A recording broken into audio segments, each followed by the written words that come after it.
Alright. Hello everybody out there, welcome to another great episode of Comics Remixed. I'm your host J1 aka Wade Wilson alongside David Sanchez. Thank you for having us. Alright. Just to let you guys know, the audio for our show will still remain the same. You can still find it on SoundCloud. It'll be uncut, unadulterated, and all of that good stuff you guys have come to love in your ears every week. I don't know, Junior tries to censor me. You son of a bitch. That's me, man. But the actual show is going to be split into 15-minute segments for your view. Give or take. So, yeah, thanks to YouTube, fuckers. Yeah. Once again, we want to just want to go out and thank Dreamland Comics here in Schaumburg, Illinois, for letting us use their beautiful comic store to do our show. So thank you to them. And if you're coming out to C2E2 next month, you can catch our booth. We'll be there as press. Thank you very much, C2E2. Wait, we got a booth? I figured we're just gonna be walking around like homeless people with the freaking press badge. Be like, bam! Look what we got. You know what? That's right. It's gonna be all guerrilla style. Yeah. Yeah. We're just gonna run up on people, man. We're just gonna run up on. We're not gonna ask permission. Nope. We're just gonna run up on catch people. No consent. They're gonna be eating. Yeah. Yeah. No consent, man. Those few moments that they have to be by with their loved ones, we're just gonna be like, bam. Yeah. Like, check us out. We're here. Answer our questions. Bam. Let go of your wife. Yeah. And talk to me. You don't need her. Talk comics. That's right. Of course, she'll probably sleep on the couch, but that's a whole different story. Yeah. Anyway, we're gonna start off like we always do, man. Breaking the fourth wall. Now this week has been this is the week of WonderCon out in Anaheim. So a lot of the there's not anything really groundbreaking going on this week. A lot of the things have been announced through WonderCon, and they've waited until they did their panel for whatever it was that they were announcing in order to put the news up. So, I mean, we did get a couple things this week.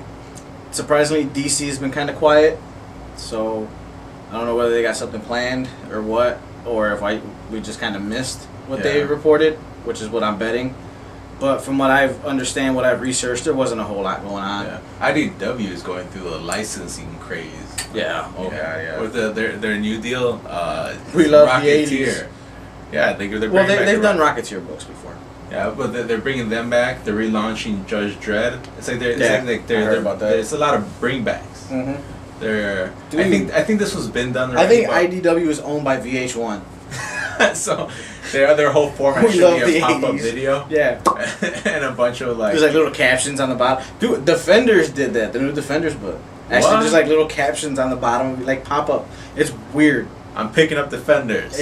You gotta check it out. That sounds pretty cool. I can dig it. It's weird. Some of it just didn't even fit with the story. How do they do the pop-ups? Is it pull out? No, it's just no. I wish it's just little captions. Remember the editor's note? They put the little caption box and tell you to check this number, check this issue, or whatever for further details. Yeah. They just put the little asterisk, but then on the bottom of the actual page, it'll say whatever it was. Like there was one that says. How many ladies love Doctor Strange? Some weird question. I don't know. Remember for a while when Marvel was doing a lot of the Stan Lee Presents things, like he did a lot with Generation X, and he come out and introduced a lot of the Generation X. Yeah, that's what it feels like. Could be. And that's when I started thinking this guy's a crazy man. Stan the man, everybody. Okay. First of all, we're gonna start off with. I was telling you, I think. Not last week, maybe the week before, about the upcoming SpiderMan story arc, Ends of the Earth, where it's the big, Dr. Octopus swan song. He knows he's dying, he's going out with a bang. And he's dying because of the arms? He's dying because he's gay. No offense to her. No, what's the reason? Honestly, I think it's just cancer. I honestly don't know. I haven't been reading it. So that's like the go-to? That's the go-to now, is cancer? I can't say that, though, because I don't know it for sure. Damn. I don't know it for That's sure. That's how they off the Eddie Brock with the Venom costume, right? Well, he's anti-Venom now. Man, seriously, people. He's not dead anymore. He's not dying either. But but before it used to be like healed him. But what I'm saying is before there used to be a lot more imagination to a lot of these deaths. Yeah. When I started feeling like the whole thing was falling apart with Mysterio, did he just commit suicide or something like that? No, because he came back. It was a mystery. No, but I'm talking when he actually died. It was hard to get a gun through the fishbowl. Yeah. Sprang a leak or something. Yeah. Anyways, but I mean, Ends of the Earth is supposed to be this big upcoming Spider-Man story arc. Now, in my opinion, I wouldn't sit here and put out a big story arc and be like, yeah, this is our big story arc, but this is what we got coming afterwards. wouldn't you try to focus on that big story arc and get that out of the way first? Oh yeah, that is true. That is true. Okay. But what ends up the Earth, like, is Doc Ock going to try to nuke the entire world? Who knows? It gives Spider-Man a new costume. Therefore, he's like in spider armor. We just had like 4 Hulks that survived You the entire blast. remember when we were a little younger and how we used to go to Toys R Us and see like those weird like skiing Spider-Man, policeman Spider-Man, weirdo action figures? I was too busy shoplifting. Okay, well the some of the suits that Spidey's wearing kind of resemble some of that shit. So he's actually wearing a lot of those suits now? I mean, not police Spider. It's just the weird outfit. He's not wearing police Spider. That's the one I would want to get away with. You know, yoga pants Spidey. Yoga pants, hell yeah. But anyway, no, my point, I mean, like I said, you think they'd get this story out of the way first, but instead, their WonderCon, they promoted a new story coming in right after that called No Going Back, which I guess kind of wraps it up, but at the same time, I think it's promotion for the new Amazing Spider-Man movie because of the fact that this story arc is Spidey versus Lizard. Yeah. So go figure. But what's reported is No Going Back is going to pit Spider-Man, Spidey, Peter, whatever. It's going to pit him against the Lizard, and they're looking for more of a horror aspect story for this. It's not going to be the whole tongue-in-cheek, the action, the comedy, everything that they've drama. They're looking. Okay. They're trying to make Lizard more of a horror creature, you know. Okay, but from the get-go, they already said that the movie. They without saying it, they said that the movie's being made for the tweens out there, right? Right. They're putting them back in high school, right? Right. And now they're going for a horror aspect. So it's the same motherfuckers from Twilight. Yeah, pretty much. It is. But it's not going to be like horror. Here's the kicker, though. See, this is why they think, or they say, it's going to be more horror. You don't have Kurt Connors trying to push to take over as the Lizard format. Kurt Connors actually is dead now. The Lizard actually won. Okay. There was a story arc created by Zeb Wells a couple years ago in Amazing Spider-Man called Shed, which was the Lizard Kurt Connors story. And the Lizard actually ended up killing Billy Connors, Kurt's son. Good for him. Yeah, that's what I said. So Kurt felt, hey, I don't have anything else to live for anymore because my wife is dead. Now my kid is dead. So, I mean, he did fight the Lizard, I guess, for power or whatever, who would be the more dominant one. Those mental struggles. Yeah, and Lizard won out. So now they're saying the Lizard is more like, okay, he's the monster, he's a beast. He's feral. Just gonna tear it up. Very. And now another character that they're trying to tie into this is Morbius. Because Morbius's blood, I believe, held the cure during the Spider Island event. It turned everybody back to normal. So he feels that if he can somehow get his blood in the concentrated form, I guess, he can cure himself. His test subject, he wants the Lizard. So good luck. That's what I say. Don't get eaten. Yeah, that'd be bad. Yeah. So you go from your big Spider-Man summer event to kind of pushing it out of the way just to promote the movie to something that's, I think, as stupid as the whole, hey, let's make apes cool in Marvel and DC comics. Remember when they did that? The whole ape thing where every superhero was like a monkey for a while? Good. I know you guys probably remember that. They did the whole DC apes. And about a year or so ago, Marvel did the whole the ape thing. Like they had the whole ape craze. And a lot of their variant covers were famous characters you already know just as apes. As stupid Really? as... Yeah. Did I miss out on that? You're okay.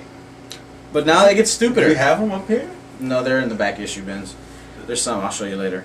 Now, stupider isn't a word, Wow. but I'm going to go ahead and say it's a word. It gets stupider. All right? Yeah. New 4-issue miniseries coming out by Frank Terry and Mark Texeira. You remember Mark, right? Yeah, I remember. Ghost Rider fame. Yeah. Space Punisher. I was reading that, and I'm like on the fence about this. It can be cool because it's like, who hasn't he already killed or tried to kill on Earth? So maybe he should just try to kill some people in outer space. Okay, no, you're kind of half right on that. Yeah. I was reading details to it. Now, it takes place out of continuity. This Punisher is not set on Earth, Marvel Universe. This is a completely different Frank Castle. This is like, what if the world existed in space as opposed to on Earth? Oh, it's So a like- what if thing? Not really a what if, just an alternate reality type thing. Like, is Like, it going to come out and Tales to Astonish? no, it's a separate miniseries called Space Punisher. And it's picture Punisher with an astronaut helmet on. No, that's not a picture. That's exactly what Walking it is. like... Yeah, like But remember, you're in space, Super so Matrix? the bullet actually has a rotation. Yeah. That kind of sucks. Sit there and wait for it. Is he dead yet? You're shooting yourself, basically. Pretty It's much. horrible. But yeah, they were making jokes saying if Space Punisher succeeds, they go with Space Spider-Man, Space Rocket Raccoon. Well, Oh, not no. Rocket Raccoon, but Space Aunt May, and that'd be like the No. biggest seller. But the thing is, Okay, like, look, if you want to get back in space, bring back Asteroid M. All right. well, they just What are we not using? As- Moon. Inhumans could have half of it. Magneto could have the other half. as far as space stuff though, they just got done with the whole Annihilation thing and the Nova Corps, and they're trying to bring Nova back. I know little by little, so That's, I mean, they're making him the answer to Green Lantern. pretty much. I mean, Nova's a good character. They need to get him out there more. Yeah. Why Um, Space Punisher? Why not just let Nova cut loose? But you know what? It's there's a quote. I can't remember who it was, but it was on the cover of Villains for Hire #4, where it says, "This book is proof that that every character has a potential to be a great character." DC proved that a long time ago. I know, but I'm talking about Marvel here. Well, they just figured it out. I guess so. Jeez. It was an outside quote, but anyway, Then they've been banked. That's the whole like. well, it's not true. That's it's one of the it's not premises true. behind 52. They've I been guess- banking off of that. I guess you just need the proper team. I mean, because you remember Yeah. not always. How to write a Not character. always. Do you remember the Daredevil, Brian Michael Bendis, Alex Maleev run? Where Alex Maleev was like all sketchy art and everything. It was really, really badass. It was like when Daredevil got busted and they Oh, they yeah, I outed got, him supposedly. I got a printer's proof. Yeah. Brian Michael Bendis. Yeah, okay. Now, that same creative team that launched Daredevil skyrocket sales was working on Moon Knight right now. Okay? It's getting canceled with issue 12 due to low sales. But So it's not isn't always... that more like bringing a team to save a character? Kind 'Cause of, but he- that just proves that it's not always the super team that can go and save the book. Because here's the thing: Moon Knight came out, and there was all this buzz for him, and then that was it. What did he do aside from just being in his own comic? Did he do any work with? He's the part Avengers? of the Avengers. He's But- one of but the has Secret been popping Avengers. in? Was one of the Secret Avengers. I don't know. See, because it's also how you use the character outside of his own comic. It's called character development. Mm-hmm. If you're just letting him sit on his own issue, you're more like as far as the writer goes, you're probably just sitting there thinking, okay, what's he gonna do in this next issue? Just like in the old days, where like every issue was a new issue. Alright. Moon Knight saves the bus full of babies. Ah, Yeah. in space. But he's schizophrenic, so he drops the bus. Moving on, because we got to kind of wrap this first part up. They also announced 2 new titles coming out. First one is a new Captain Marvel book, supposed to debut in July. They changed his name too, right? It's not a him anymore. Oh. It's Miss Marvel. It's the Miss Marvel, Carol Danvers. Yeah. She's now inherited the mantle of Captain Marvel, and her whole thing is The the like, Kree Captain Marvel. yeah. Her whole thing is she's taking the mantle up and she's discovering the legacy and what it means to be related and kind of to be the new Captain Marvel and everything.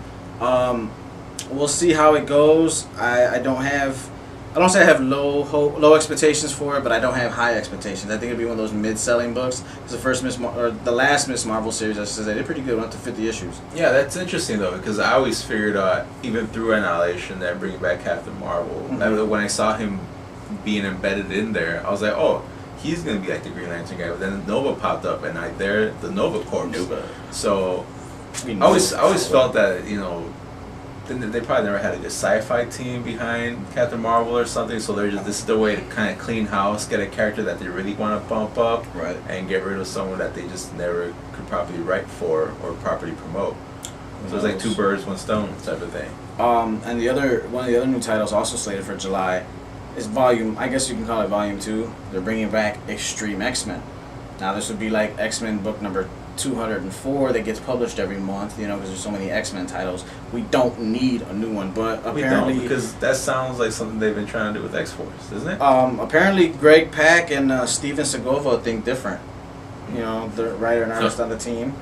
Now this book is spinning out of recent story arc they did in Astonishing X-Men issues 44 through 47, where Cyclops kind of got plucked out into alternate dimensions and found different versions of the X-Men and all this other stuff. So this new Extreme Team, And in each one, Vulcan's whooping his ass. pretty over and much, over again. and this Extreme Team, Dazzler is getting the spotlight from our regular Marvel universe. Dazzler, but she's going to be accompanied by other X-Men from these other dimensions, which is pretty much Exiles all over again. Yeah, it's Exiles. I was just thinking, That's exactly like, what it is. Where's Blink in all this? Yeah, it's exactly what it is. So, that's what WonderCon Marvel's bought So us they so far probably from just WonderCon. realized, hey, Exiles was actually a pretty good thing. No, we canceled it because we're stupid. So let's just throw X-Men in the Because title. it had a combination of current characters and Age of Apocalypse style characters, Yeah. and there was time traveling. Yeah. But let's get rid of it. Why not? Number ones always make more money. Yeah, right. But I mean that sums it up for this episode. Comics Remixed. Check us out next episode where we will actually continue with some of the news. So see you then. Peace. Adios.